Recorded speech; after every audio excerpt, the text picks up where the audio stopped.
Welcome. Yay. So I started a VGM orchestra. Now, how do I keep it running? Not your super run-of-the-mill panel for MAGFest per se, but I think with sort of the advent of Wmgso especially, like, and just, you know, the growth of video game orchestras across the country, I think it's a good thing to look at, because I know that MAGFest has hosted in the past how to found new orchestras, but kind of not how to keep them going, which is the important part once you've started. So, are you able to use arrow keys to? I could maybe, hold on. Oh, I Oh, can't. yeah, Oh, God, yeah. I hit too far. Yes. Tender hit. All right. All right, so we're gonna introduce ourselves. Hi, I'm Amanda. I've been ensemble manager since March 2020. I took over my position, and 2 weeks later we had to go virtual. So I had to do a majority of my job online for the first year and a half, and we just had our first in-person season this past season. Woo! Yeah. Woo. I'm Soumya. I have been here since 2016. Yes, I'm reading my notes because I don't remember time. I was part of the admin as a supporter manager since 2019, and then became vice president November 2020. So most of my experience until this past season was also virtual. Very fun, very exciting. Yay. And I'm Jasmine Marcelo. Previously to WM, I was actually in the Gamer Symphony Orchestra at the University of Maryland from 2013 to 2015. I was the treasurer there, and then the VP and co-choral director. I've been in WM since 2018. I started as a concert producer in admin, and then I was elected president and officially took over the job in February of this year. Woo. Woo. Very hype. I'm not on the right window. That's Yeah, it should be so many topics. There we go. You know what? We're just gonna leave it here, please. Okay. Okay. Well, we got a lot to talk about. In fact, we had so much to talk about, we actually split our panel into two. There's kind of a pseudo part 2, Friday at 9 p.m. But right now we're going to go over what does success look like, organization and reorganization, leadership. We're going to touch on burnout, toxicity and morale, and many other topics we haven't listed here. Great. So starting with a brief history of Wmgso, it was founded in 2012 by several alumni from the GSO at UMD.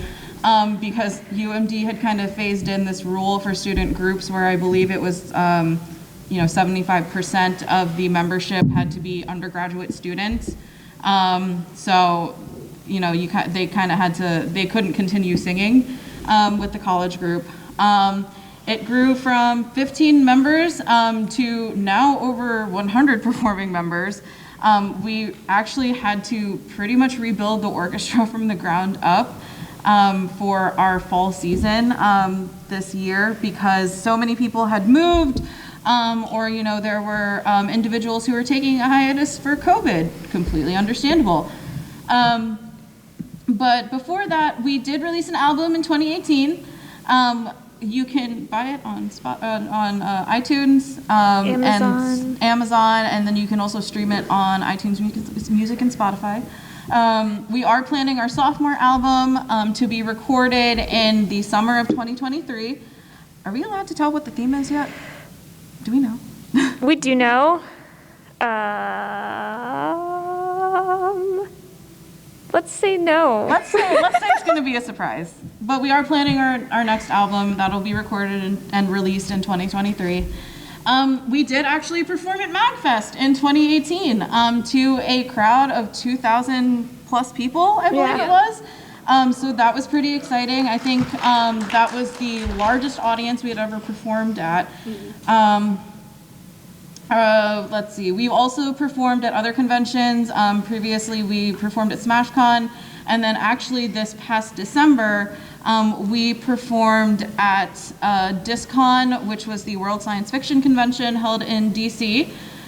We performed our full orchestra repertoire, and then the Wmgso choir actually performed at the In Memoriam for the Hugo Awards.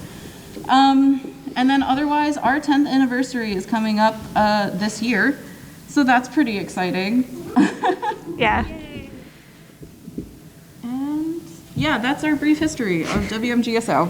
Very brief. Very brief in the 10 years span. Do you want to do this one, or do you want me to cover the slide? We're going to talk about success and how it's kind of different for each organization. I can't remember if we brought this up, but for Wmgso, we're a community-based organization, a community-based orchestra that strives to do professional endeavors, if that's a good definition to put it. But that's not the case for everyone. Some organizations are looking to be the professional orchestra for video game music, and they're looking to do things like, you know, can they pack a full house, all the way to we're just a group that likes to meet on Saturday nights to do jam sessions. And you can't really hold yourself to the same standard as a different group, especially when groups are popping up everywhere. So for you, is it the size of your audience when you have a concert? About how big your organization is? Is it how much money you earn? Or perhaps you want to base your success on how many concerts a year you have? Is it your mission statement? I know personally for us, it was important for us to have a mission statement, but you can sometimes, I guess, have multiple ones, like a whole broad category of things you want to achieve for your community and or your organization.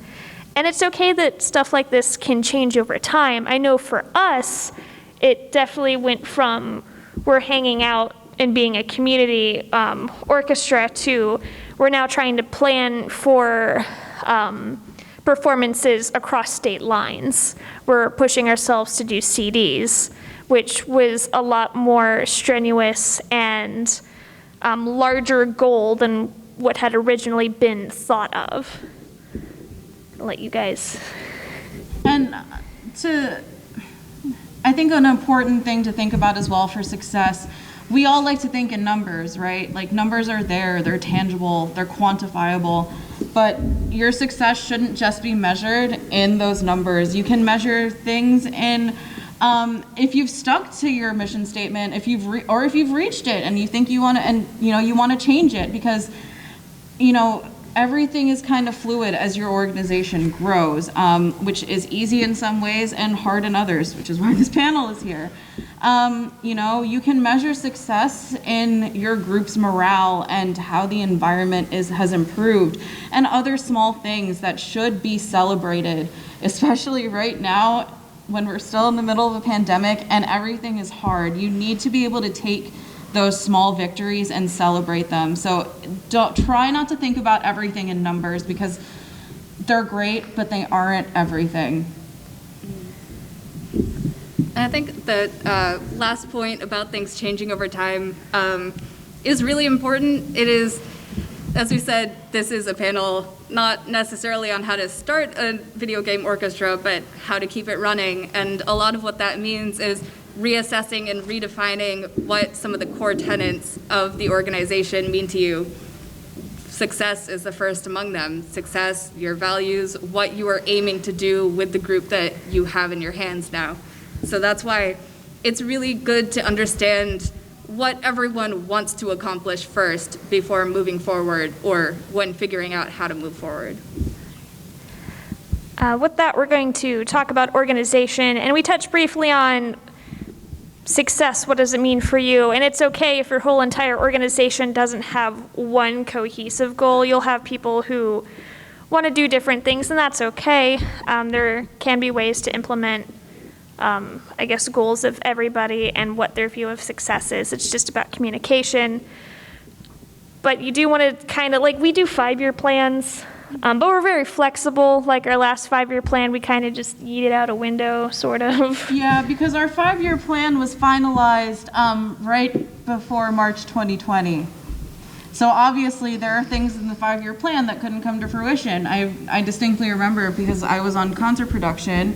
We were supposed to grow out the concert production team in order to reduce the stress on one producer. With no physical concerts, how do you plan for making those new positions? Yeah. You can't. There goes the whole 5-year plan out the window. But like we were still able to achieve some long-term goals. For like sure. We had one where it was like be able to perform back in Virginia, and luckily for this next coming season, we're going to be performing in Virginia in a not high school based auditorium. And we were able to do like a roadmap of what does it look like to leave high school auditoriums. Well, for us, we kind of had to have a moment and go, we're going to have to spend more money, because to rent out auditoriums, it's going to cost more than $2,000 to do. So we had to go, all right, what does that mean? That means we need to start doing more fundraisers. We need to make a PR plan to try to have our donors more engaged. And then we also have to talk about the needs of the organization. So on my end, as ensemble manager, once we were able to fill in all the open slots, we needed a bigger stage. It turns out we were outgrowing the stage we were used to playing on, so that's why we started looking at stages that were about 50 feet by, I think it's like 49 or something, 48, just to be able to accommodate all of us. And then we also had to, like as an organization, you have to know your problems or shortcomings. For us, we had a lack of manpower. We didn't have enough admin to help support every single branch of the organization. Therefore, we had people doubling or tripling up on jobs. We had outdated job descriptions, and for the expansion that we did, we needed to remember to update a lot of positions and create new ones. So that created a bit of a vacuum. And when you're thinking of big picture, don't say down the road, put a date on it. Anything. You could put a month, you can put an exact day. I know for me it's helpful to put calendar invites and stuff, but just keep bringing it up in your meeting minutes. Every time you have a board meeting, admin meeting, don't forget about it, because the 1 month that no one mentions it, it could be gone. And then all of a sudden you see it pop up in a town hall meeting. Someone goes, hey, you mentioned doing this thing 6 months ago, and you go, dang it, you're right. And then just with the benchmarks and roadmap, it breaks into smaller pieces. So it's not this humongous goal. Like getting to Virginia was gonna cost a lot of money, and that's scary up front, but after we do so many fundraisers and stuff and actually booking it, it turns out formulating a plan of like just calling the guy as the first step was not as hard as it needed to be. And yeah, I'll let you guys take over. I'm rambling. Let's see, in your plan for the organization, and this is maybe more long-term or for some of your broader goals, leave yourself room to grow, because it is very easy to look at a snapshot and say, all right, well, right now we have 100 members, we have, 4 or 5 different pillars, and these are the things that we need to focus on and maintain. But as you keep going, you might realize that, oh, there are new opportunities that we don't have the structures in place to take advantage of. So one of those things would be, we have a Twitch channel. We used to use it, I think in 2018, and wouldn't you know it, when we got to the pandemic and realized we couldn't go out and do anything, the Twitch team came back up and became a really, really useful part of staying engaged with our community online. But then, because we hadn't really focused on it until then, there was a lot of scrambling and trying to figure out how are we going to staff it, how are we going to use it, how do we figure out all the equipment and all of that. So just in things like that, or even whatever you already have right now, whether it's PR, whether it's fundraising, make sure that you're thinking about, all right, we're going to get bigger, we're going to develop, things are going to keep moving. Do we have an idea in mind to make sure that we're ready to follow that, or are we going to get stuck because we're not ready to move on? And finally, make sure that you think about the needs, rights, and responsibilities of both members and leadership. So it can be really easy to think about focusing on one or the other. Thinking as leadership, sometimes it's really easy to get stuck in this idea of like, all right, well, as leadership, we need to figure this out, we need to figure that out, and like we need to make sure that we know what all of our responsibilities are. And then maybe you end up realizing that you haven't defined or told your members what they can and can't do. What are their rights? What are their responsibilities? Sorry, To that end. I was gonna jump in with the, Go on. yo, that's so relevant. So when I became ensemble manager, there was this big, vague thing where there was like, not an attendance policy, but there kind of was. And I was like, that's not helpful for anybody. Because when you have people like with this nebulous attendance policy, it can hurt everybody. So I wanted it written somewhere for someone to be able to go, yes, that is the policy.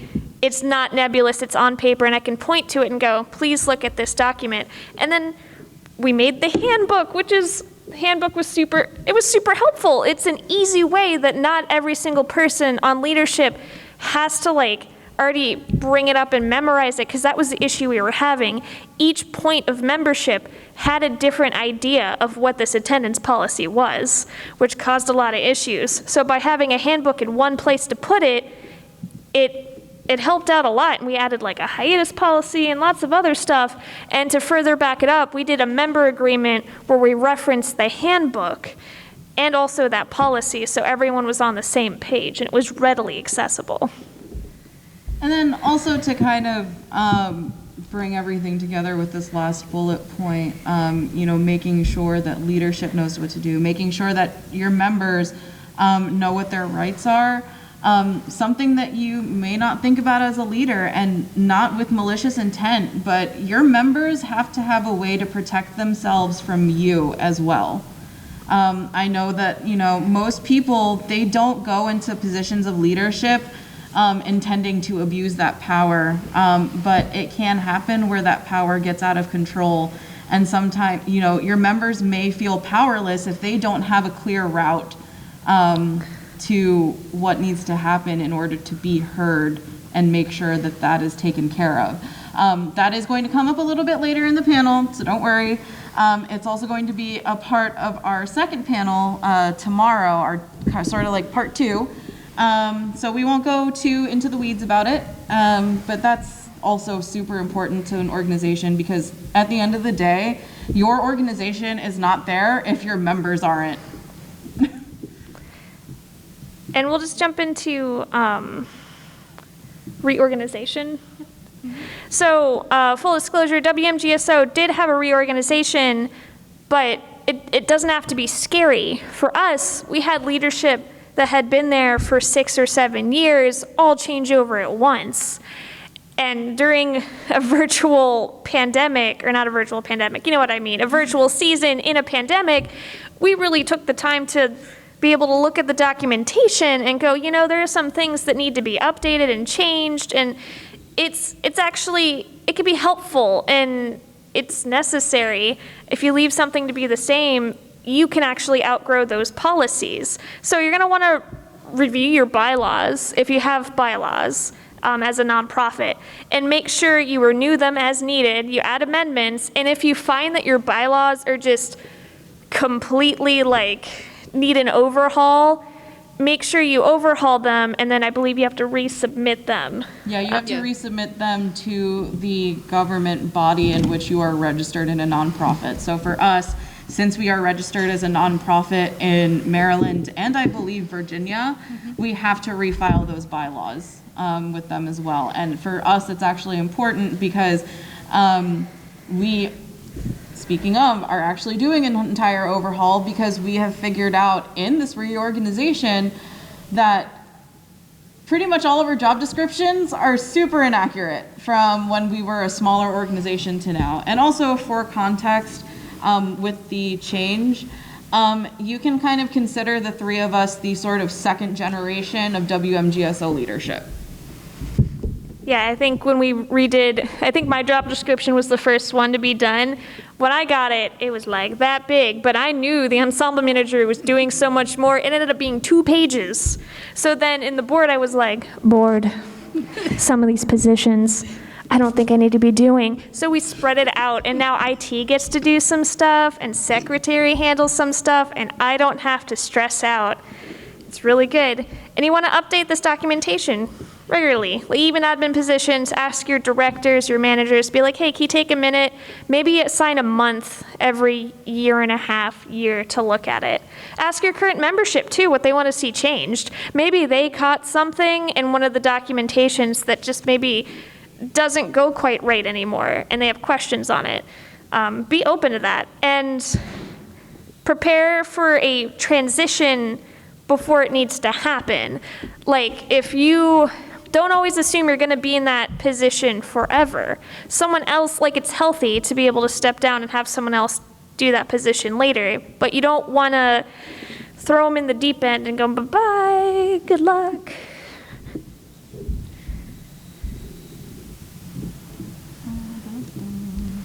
All right, reorganization continued.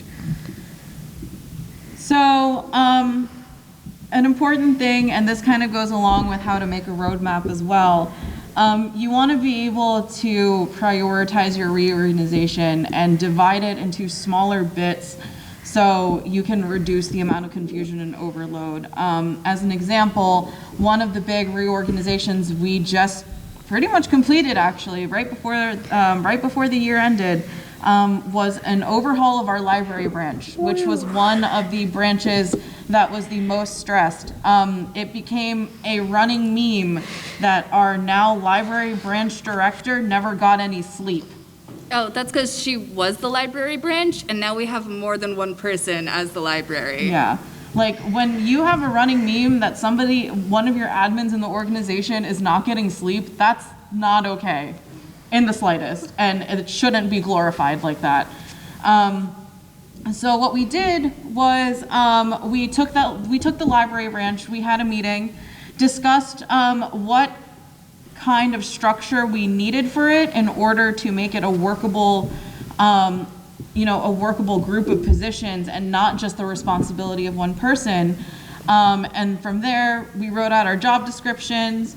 We asked for applicants, they were interviewed, and they have, I think, all been onboarded now, and we are ready to distribute our repertoire for the spring season. Woo. Yay. Next week, it's on our website. Next week. So watch, you too. Yay. I see you, Adam. I guess And Beth back there too. make sure during just anything really, if you have deadlines, honor them, because you missing a deadline might impact another team. Like, in terms of ensemble management, there are like 3 different things that need to happen before music actually hits our musicians. So I had to structure it in a way that the first deadline happens by team A, then team B has so much time, and then finally team C has an amount of time. And if you're late on one part, you're gonna just cause the whole thing to be late, and then you have a sad ensemble manager, which then your ensemble goes, hey, where's this thing we needed and wanted? And then you go, I'm sorry. I also want to add, when we say honor them, we mean like prioritize it, give it importance. I think it can be easy when you're running a volunteer organization to think, all right, well, life stuff is happening, people's personal lives or their other professional lives, their day jobs probably take precedence and all of that. But at some point, you have decided to start running or to take over ownership of this organization. You have to be able to understand how much of a priority you're making it for other people, and when you are going to decide, all right, the deadline is passed, we gave an extension, it still didn't get done, we're going to move forward and prioritize this happening over waiting on someone to give it to us, months down the line maybe.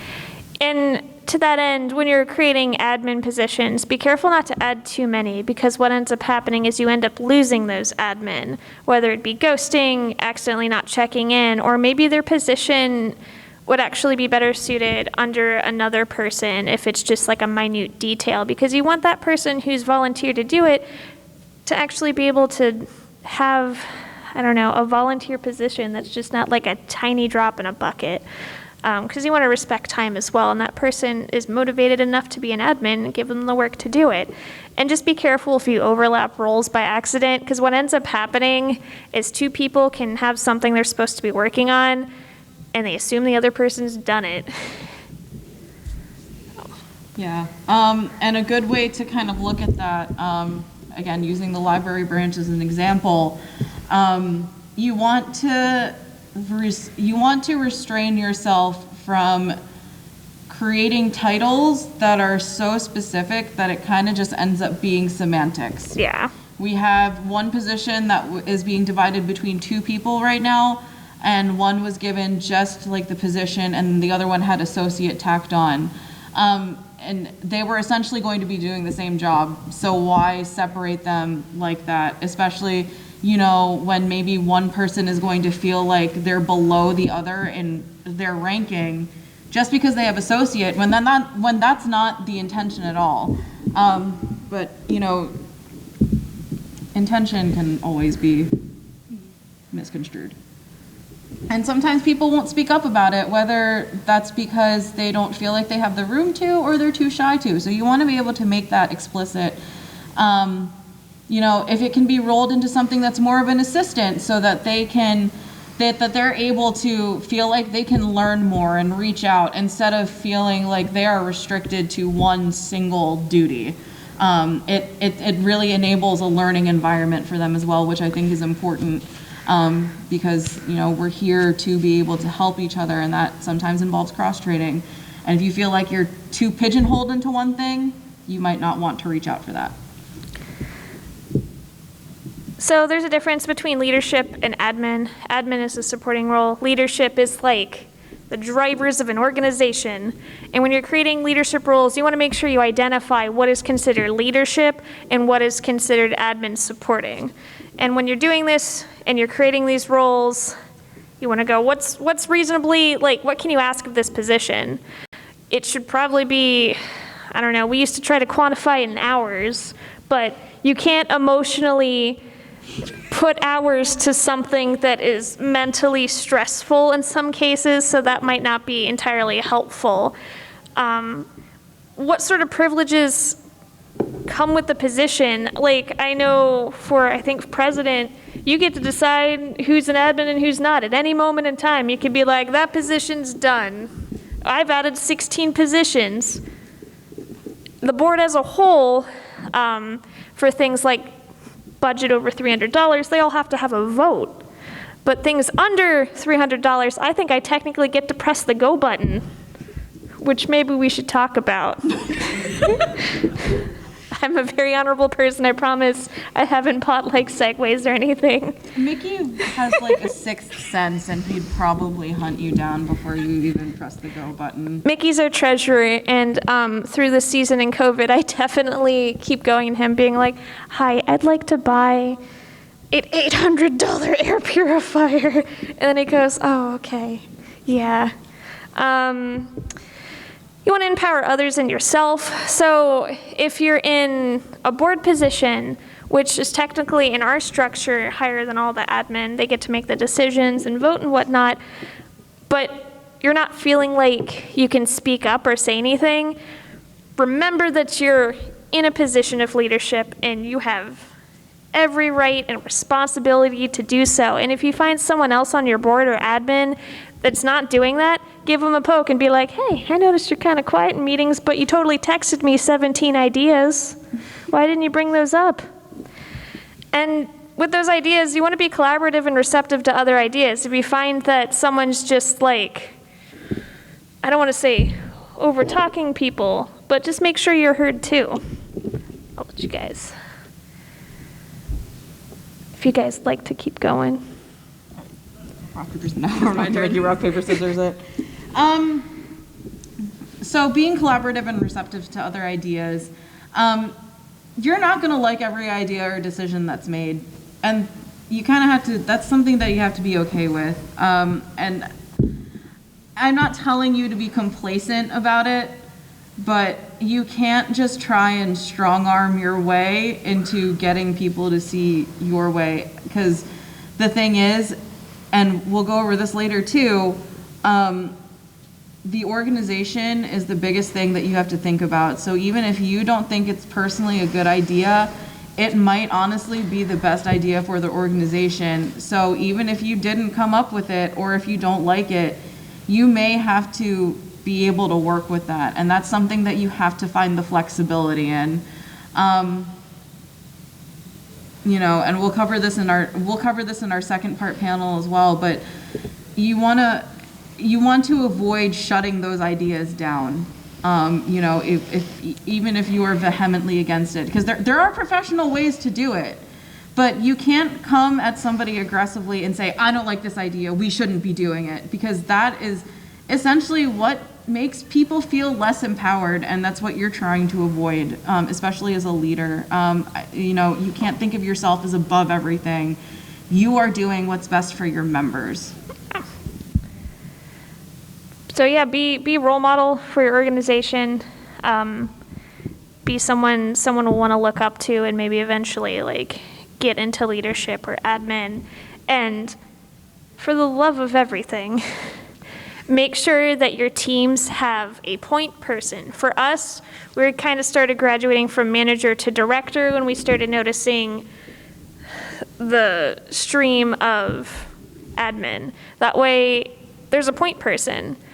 Because if you do have nebulous admin that don't answer to somebody, again, we talk about admin getting lost, but that happens. You know, they don't know who to go to, or you have 6 different managers trying to work with this one admin, and they're pulled in so many different directions, they end up leaving. It gets confusing.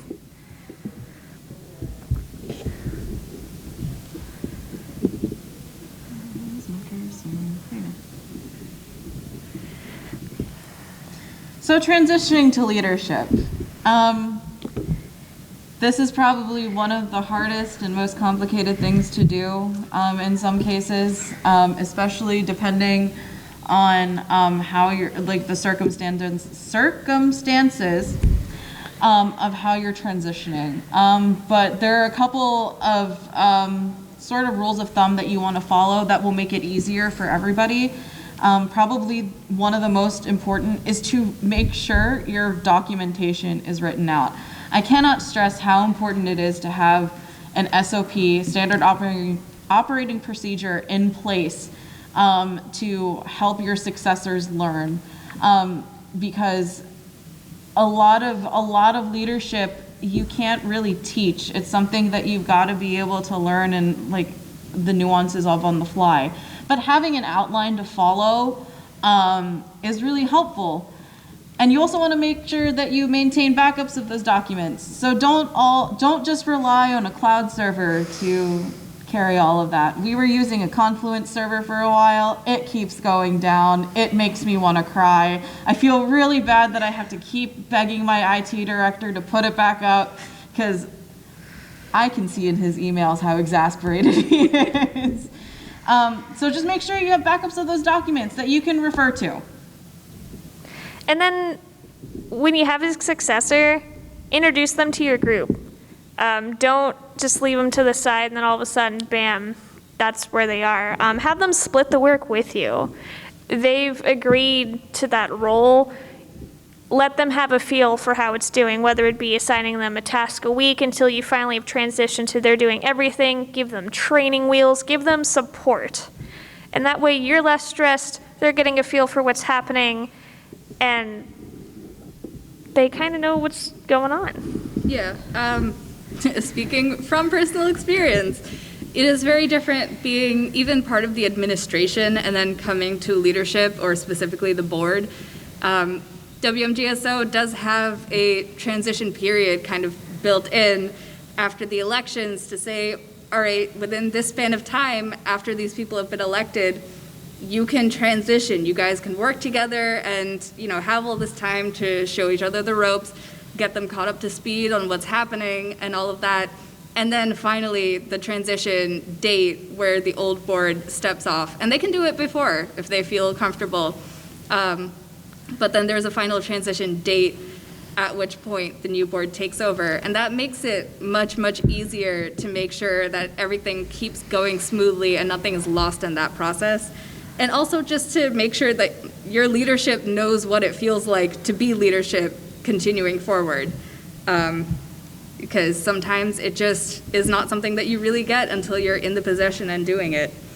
And even after the transition is over, don't just say, all right, cool, good luck, have fun, don't die. Check in after you transition. You're not part of leadership anymore, but you have a lot of expertise and you have a lot of experience and knowledge that your successor still doesn't have. So it's really good if you are passing off a leadership position to check in and just say, hey, is everything okay? Like, do you need any advice? And make yourself available for some time as a resource so that the leadership doesn't feel like you just kind of yeeted and left.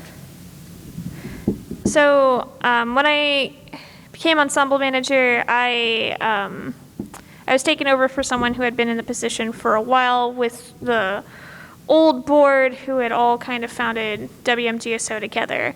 And I was in this very unique position where I can see in these emails and stuff that our previous leadership and board, they were tired and sometimes needed to step away, but it wasn't always clearly communicated. It was always after the fact. Oh, I had something happen. Oh, mentally it's hard for me to be right here. So just while you're building up or maintaining your org, maybe write in like a hiatus clause or allow sabbaticals. Sabbaticals are new for us as admin and leadership, where if you need time to step away from your duties, you can without fear of losing your position. It's built into our handbook. I believe it's going to be built into our bylaws. It's a safe spot. So if you're like, I need to go away for 2 months, that way you can have a plan where your position is maybe split up a little bit. So it's not just this black hole that doesn't happen. And no one should be a single point of failure to that end. So if you find that there's a position that takes a sabbatical and if not everything covers, it fails, you should probably be looking into an assistant or write in a backup what happens if that person's not there. Like for us, I'll keep saying the library team, if say one of our rep editors, or if we don't have rep editors, the work kind of moves up, but it becomes not less complicated, but we don't hold it to like the same standard. Like, okay, we'll allow for an extra week for things to happen. We'll actively ask for someone else to like kind of float and help out. But that's where I noticed that if one thing wasn't being done, it just started to cascade and things were happening. And you also need to kind of think about when you should step down. If you find that perhaps, it's every other month that you're finding that you need to ask for a sabbatical, or you're not able to answer your emails, you're missing like 3 deadlines or 4 deadlines to the point where it's actively impacting the rest of the org and causing frustrations, it's okay to say, hey, for right now, I think I'm gonna step down and maybe try this again in however many months or years until you're ready to come back. And to that note, accountability is important. And sometimes if you're noticing that that is happening to someone else in the organization, it is okay to bring it up. You can start with a one-on-one with that person going, hey, I've noticed and felt that you haven't been entirely here. I've noticed that you've kind of been ghosting. It's impacting my work and the work of, someone else. Have you thought about trying to re-energize? Like, what do you need? And then if that doesn't work and you find it still happening, keep going upwards and maybe have like, I don't want to say a group intervention, but bring someone else along and say, hey, I'm concerned, and then start enacting on that. But you also need to make sure your admin who are swamped get help. So if this is happening, identify the root cause. Is this person one person filling out a whole team? That's not okay. Everyone loves assistance. I have been less stressed. to be able to know that I can point to someone and be like, hey, I need you to help with my spreadsheets. That way I can have a life as well.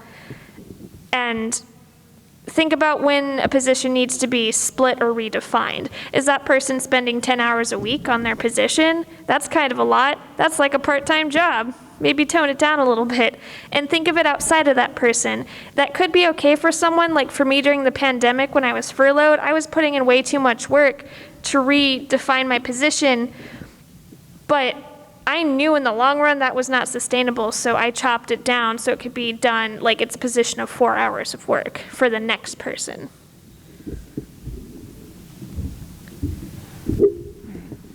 All right, and now we're going to go into a little bit more of just how to mentally handle being leadership.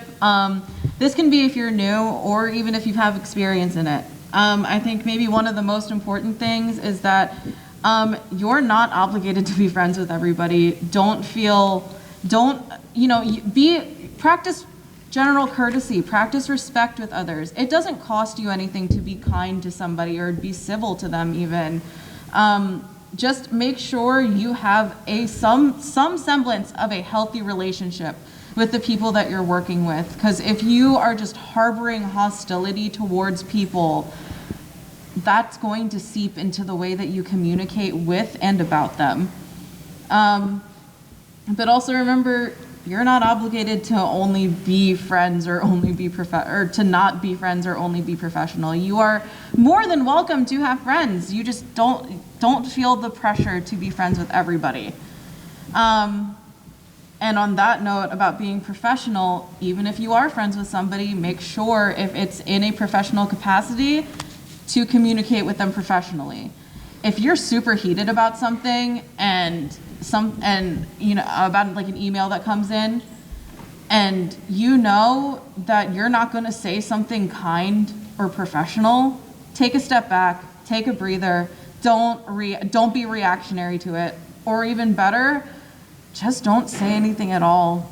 Your emails, the way that you communicate with people is going to be seen by your successors, and it will be remembered by other people. So you want to be an example for those who come after. And also, depending on how you handle things, especially professionally, it's not just that other people will see the way that you've communicated. Sometimes they might have to clean up after you too. And that's really, really not a fun feeling. Because like Jasmine said, people remember what you have done. People remember what your successors have done and what your leadership has done until that point.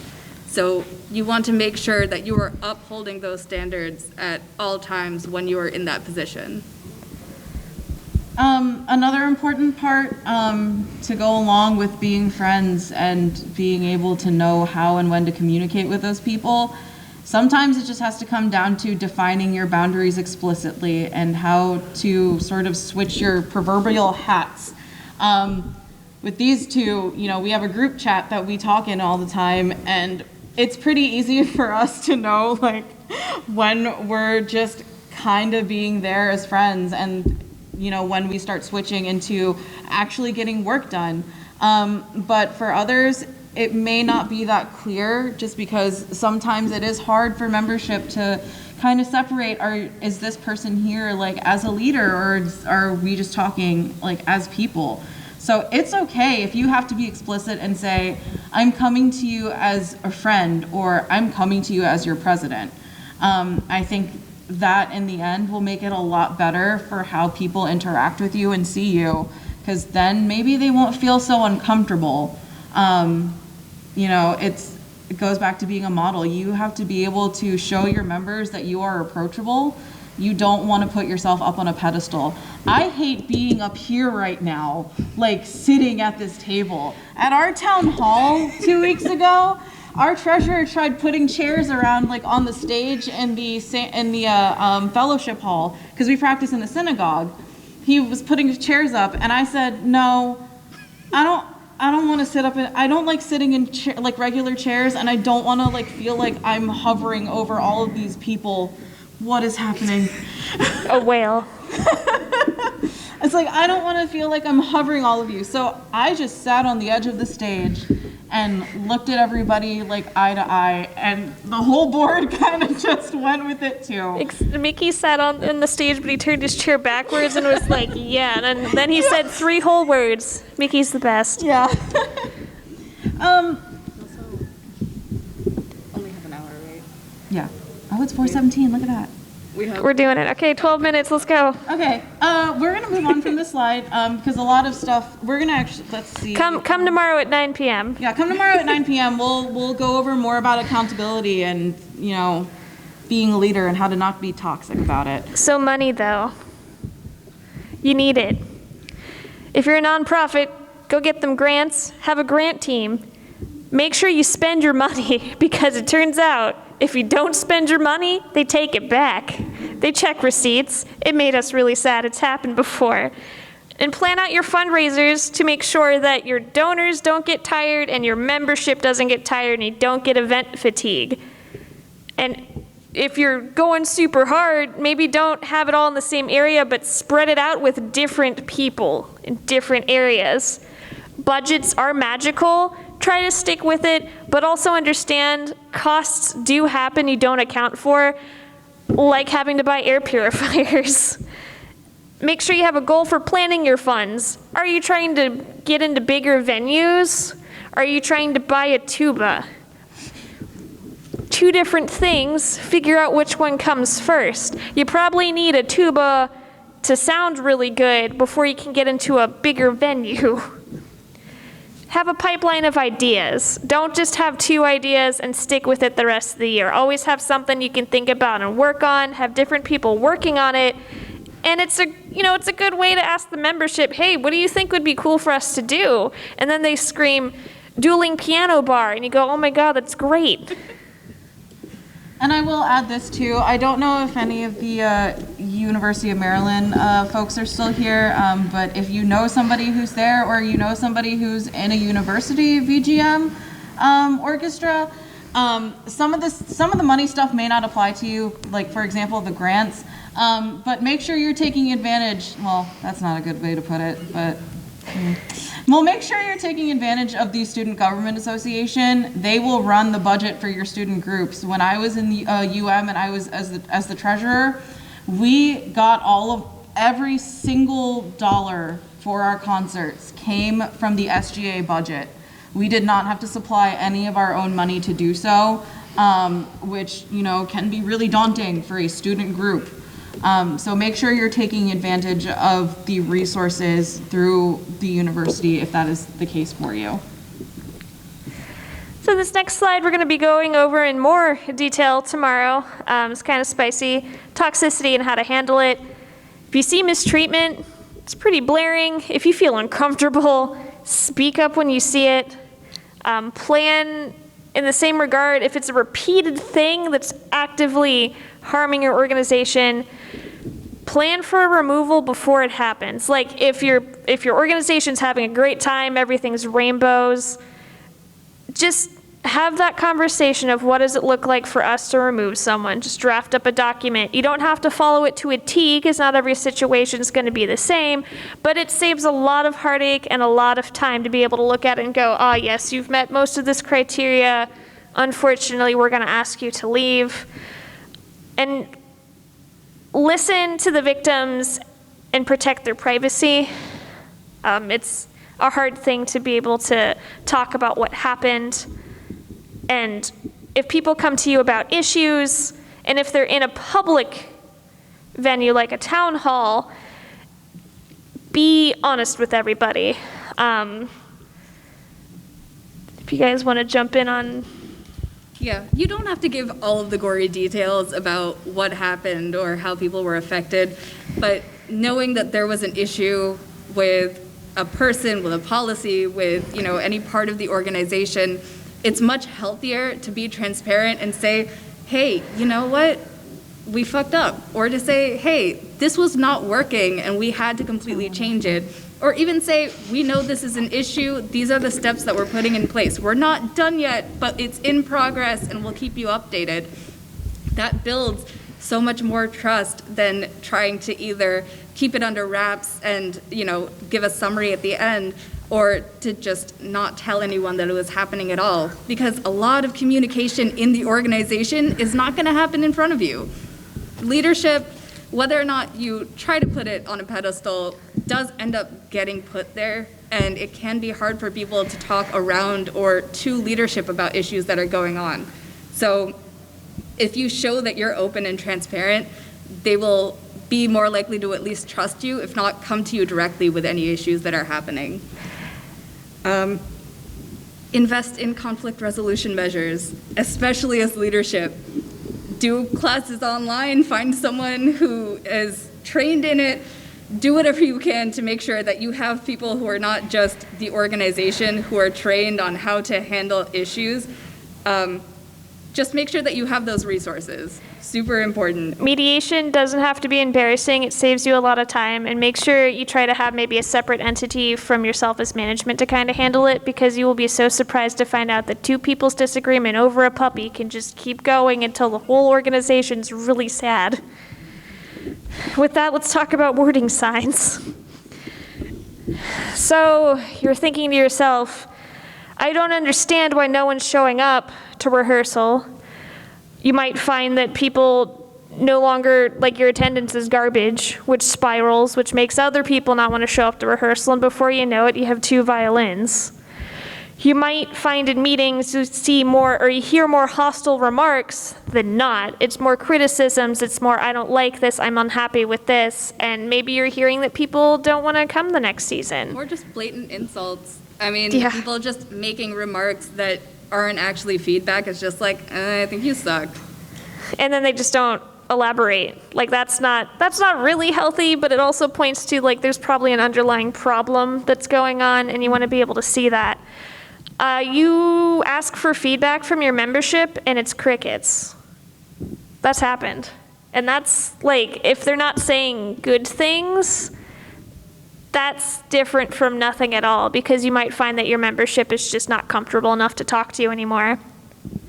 And then finally, low retention recruitment. If you find that you've auditioned all these people and then they left, and then you notice that your membership, like, I put out a survey and I was like, hey, would you recommend this organization to your friends? If people start saying no, you need to find out why, because people talk to their friends. But what can you do to fix it? You got to start boosting morale. You got to start listening to your membership. Hold social events for your organization. For us, we're Community Orchestra, and community means, like, friendship, togetherness. Like, we're more than just an orchestra that's, like, trying to go be and do professional endeavors. We have game nights. We do fun things. Recognize milestones within the group. At our last concert, I maybe talked too long, but I made sure to acknowledge everyone who had an anniversary of 5, 7, and coming up 10 years at the concert, so they were seen as valuable people in the organization. And you got to find the right balance between professional and fun as well. If people are getting burnt out, you're doing, I don't know, tuxedo concerts all the time and want to have more socials, start leaning in that direction, but ask. Ask first before you do it, and try to get a sense of what's going on. During rehearsal, build in breaks so everyone's not super tired. It turns out a 15-minute break during the rehearsal improved our membership's feelings by like 100%. Promote musical growth and prowess of all members, but don't force it. You have someone who wants to take lessons and, like, get super good and go on Twitch, give them the resources to do it, whether it be having them connected to someone who can do it. But if you find that someone's not really interested, and they're, like, even if they're super great, just don't force them. Like, if they don't want to do recitals and stuff, that's okay. You'll be there when they're ready. And encourage everyone to contribute. If someone has an idea, show them how they can act on it. Like, for me, I had all these fundraiser ideas. Finally, I was approached going, hey, you should do dev team. I was like, oh, perfect.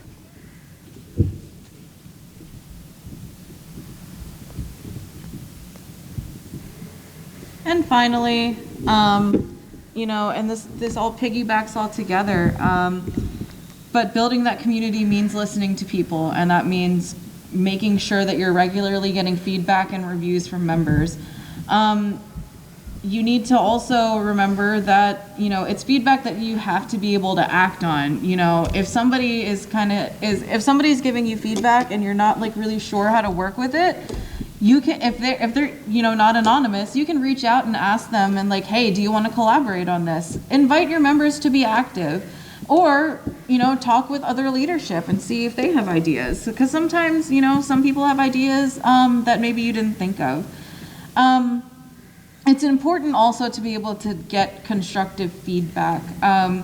From my years in running groups, especially with those that accept anonymous feedback, sometimes people use that anonymity as a weapon, and it's really demoralizing. You're only a person.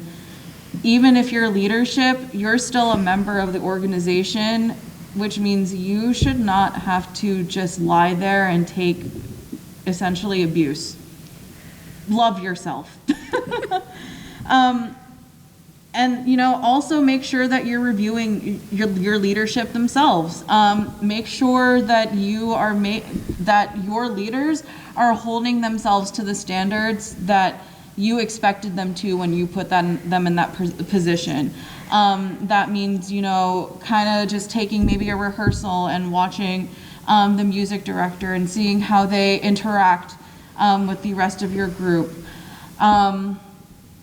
Asking section leaders, having like a brief interview, maybe like asking, how are you doing? Are you comfortable running your section still, sort of thing. And sometimes you just got to sift through that feedback too, because as your members get more active and engaged, they'll want to give you more feedback, and sometimes there can be a lot. So you might have to sift through and figure out like what you can and can't do, or maybe what you have to prioritize.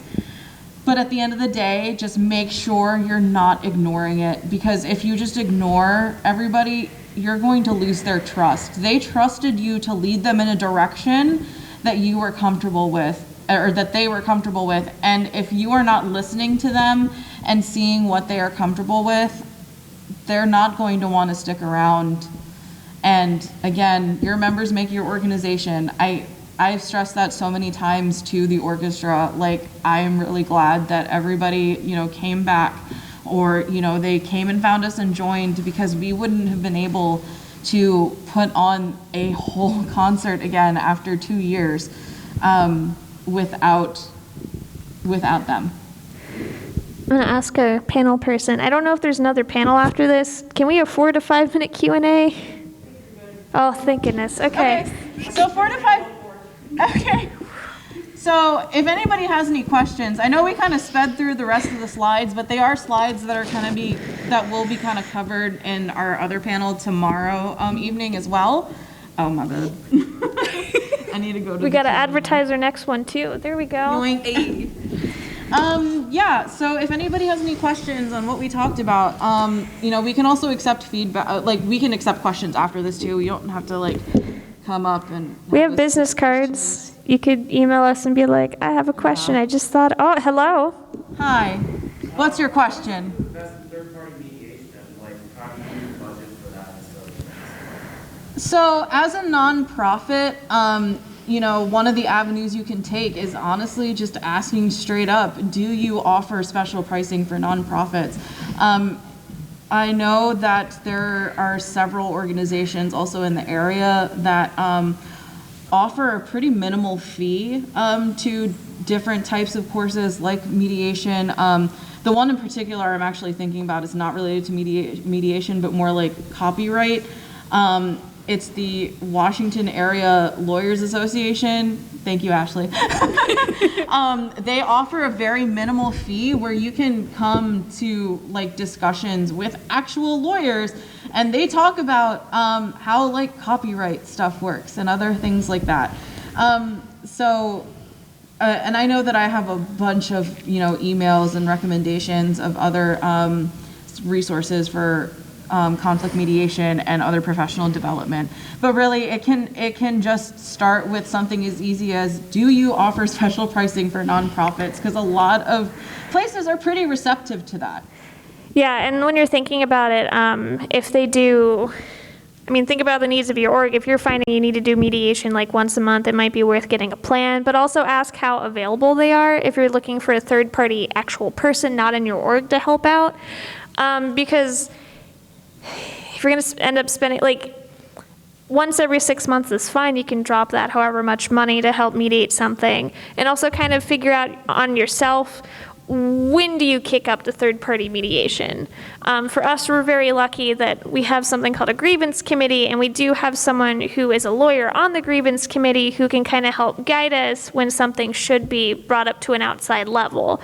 We haven't hit that yet, but we do have that resource, and we can kind of understand when to do it. Now, the other thing you have to think about is, say something pops up right away and you weren't prepared for it, some of the mediation places can have a wait list. And it's kind of rough to have something take a couple weeks to handle, especially when it's like a high-level situation. And I do want to put this out there too, just as like an aside, you just want to make sure that if you're asking for guidance from a lawyer, that they are not giving it to you as legal advice, because that can put their entire livelihood on the line. Because if they do that for a living, they have a license that they have to uphold, and if they are basically incriminated for giving legal advice when they shouldn't have, that's all down the drain. Yeah. Any other questions? Oh, hello. How big is your board and admin team, like relative to the size membership? So our board is technically 5 members, the president, VP, treasurer, secretary, and development director. The music director, who's also the conductor, is ex officio, but they technically have to answer to the board. Our admin team has admittedly grown by a lot, and it's kind of nuanced in the way that we consider admins, but I'm looking it up right now. yeah, Amanda would have the numbers. She's our ensemble manager. I sure am. I'm going to say we have about, just looking here, 25 or so admin if we make sure to include all the section leaders, because section leaders are kind of considered musical leadership and also admin because they're an admin portion. And that's about a quarter of the organization, give or take. So it's not huge, and we've been trying really hard to reduce on the admin bloat. Like I said, library branch is an example. They wanted to have lots of like specific things that were originally rolled into other positions, and I said, this is really based off of semantics. Can we please make it an assistant so that they can be more general and just like take on more positions? Because if they end up being too specific, their job is going to be obsolete at some point, and there's no point in keeping it. And I don't want to do that to somebody who actively wants to help. And our whole membership, I think, if we include admin that aren't performing, because we have some people out of state, I believe it's 125 or so people, and maybe 5 more if we do count them. We have people on hiatus that aren't actively performing or doing admin duties, and it's held pretty steady, at least the last season or so. Yeah. Yep. Any other questions? I do kind of have one about basically budgetary concerns.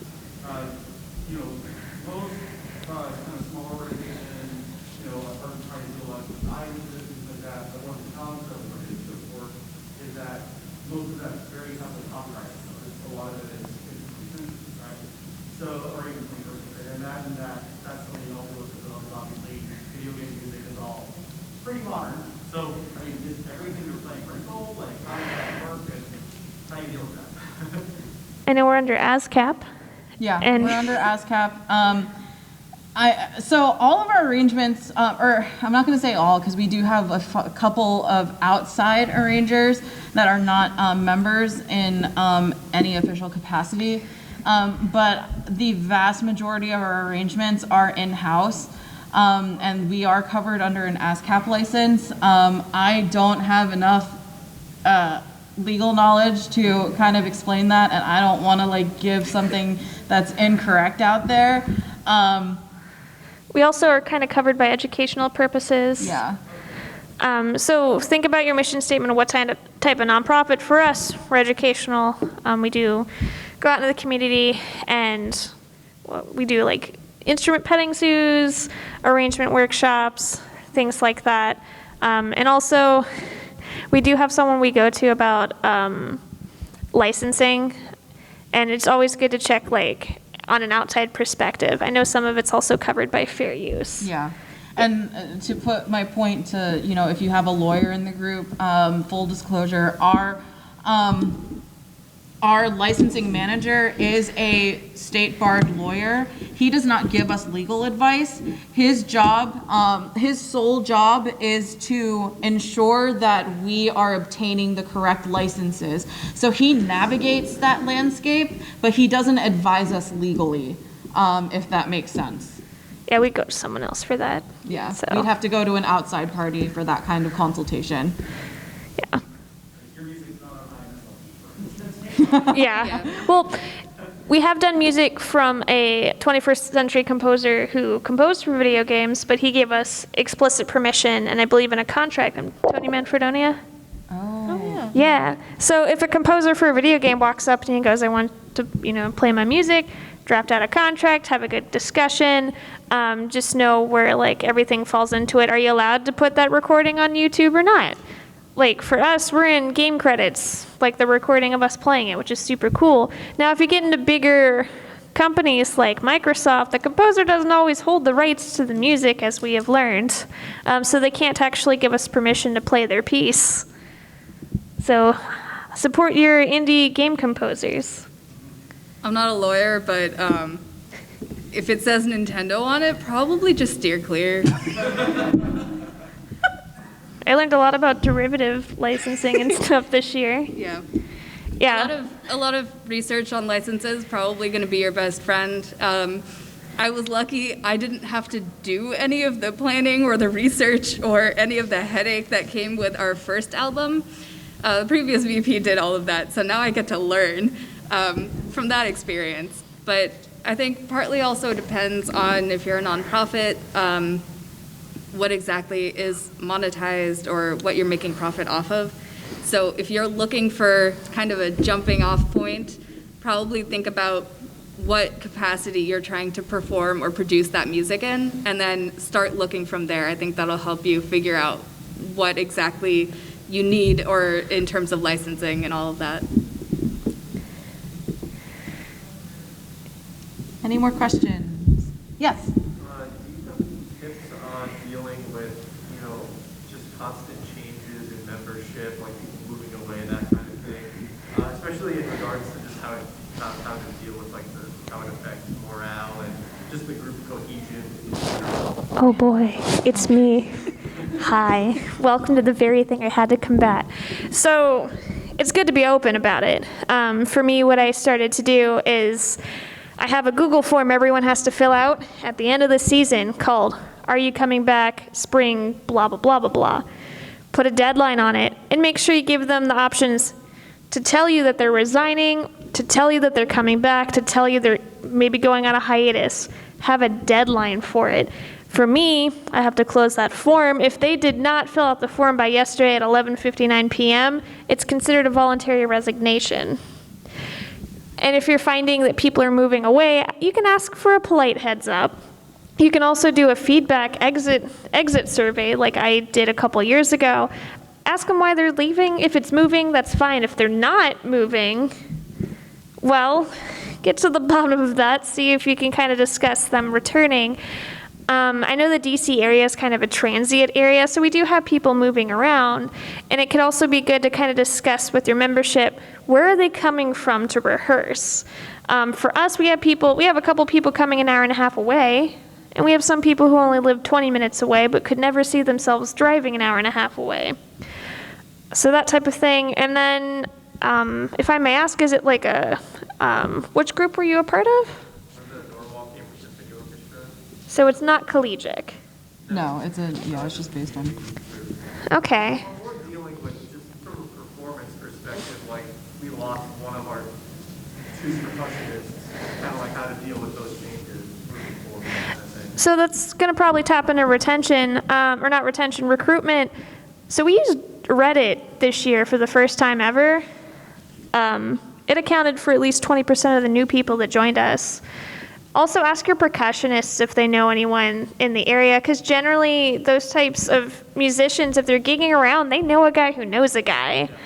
try that out and hit up your social media, go to cons like this, and impart to your members too, like if they are leaving and they super like you, see if they recommend anyone.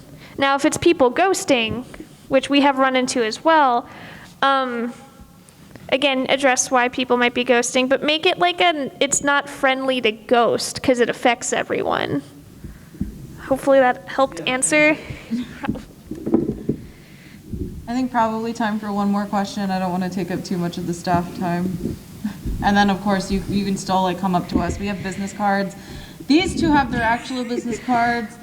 I forgot, but I have the business cards of our PR person, and you can contact her if you have like questions about like PR and like how to like recruit or even like just promote your performances. So like maybe you can get more people and reach people who might be able to come perform with you. And I can write my email address there as well if you have questions that are more geared towards like admin or leadership, that sort of thing. It is a spicy flex when someone talks to you going, so what do you do? And you go, I perform in a video game orchestra. And they go, oh my God, that's so great. And then they want to audition for you. Yeah. So yeah, come to our panel tomorrow at 9 p.m. It gets into the nitty gritty of some issues you might find yourself having, or maybe other GSOs, or just seeing into the future of what you can avoid. And look for our merch table in the merch hall. Thank you. Thank you very much.